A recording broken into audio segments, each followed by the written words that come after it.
Hi, friends. Welcome back to the Introverted Leadership Podcast. Over this Thanksgiving break, something unexpected happened.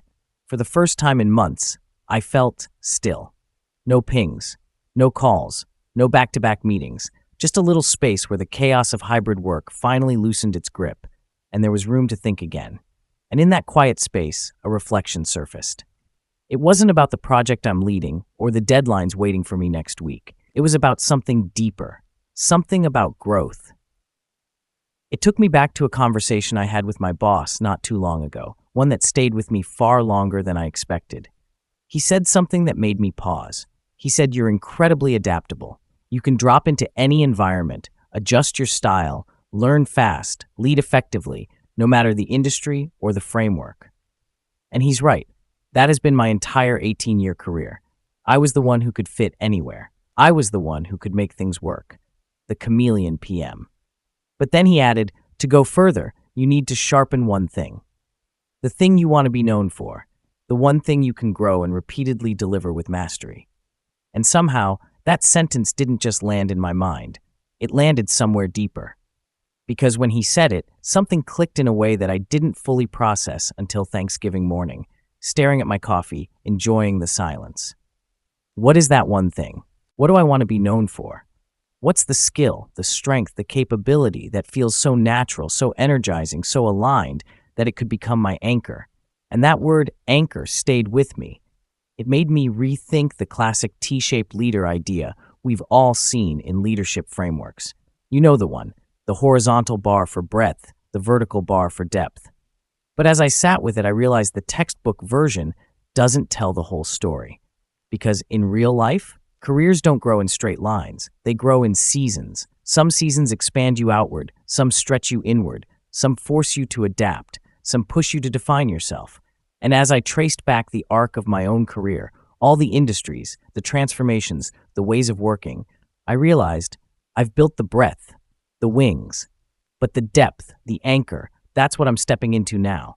And then something else came to me. Most introverts do the opposite.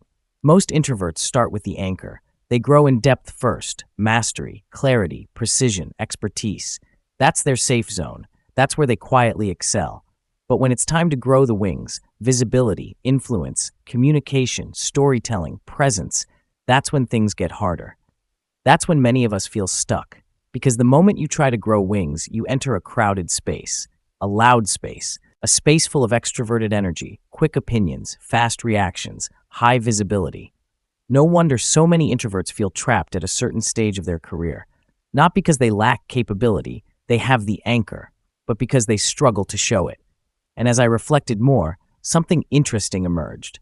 The brands we admire most, the ones we talk about, the ones that dominate entire markets, they don't start with wings, they start with an anchor. Stanley was just a cup. Dyson was just a vacuum. Glossier was just a brow gel. Lululemon was just one pair of women's black yoga pants. One anchor. Done so well, then the wings naturally grew, the business started flying, and suddenly it made sense. If businesses grow this way, why wouldn't careers grow the same way? Your anchor is the thing that grounds you, the skill people trust you for, the value you stand on. Your wings are what expand you, the versatility, the relationships, the influence, and the strategic muscles that carry you forward.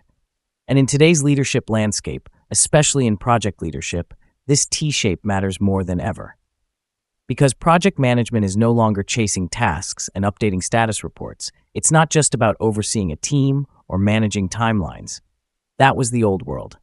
Today's project leaders operate in complexity, hybrid teams, cross-functional uncertainty, rapid shifts, new technology, and constant visibility. The role demands strategy, it demands clarity, it demands influence, it demands the credibility of depth and the agility of breadth. You need the anchor, and you need the wings. And as introverts, we actually have an advantage because our anchor is often strong. Where we grow is in the wings. So as I sat there over Thanksgiving, sipping my coffee in that rare moment of stillness, I realized something. This next chapter for me, it's the chapter of sharpening my anchor and strengthening my wings in a way that aligns with who I am, not who I'm supposed to be. So I'll leave you with this question, the same one I've been asking myself.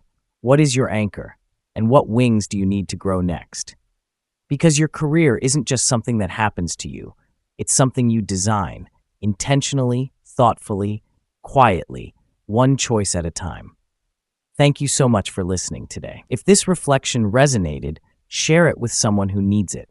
And if you want more stories and tools for introverted leadership, you can find more on my LinkedIn newsletter, the Introverted Leadership Podcast on YouTube, and my resources on projectscenarios.com. Until next time, lead quietly but confidently.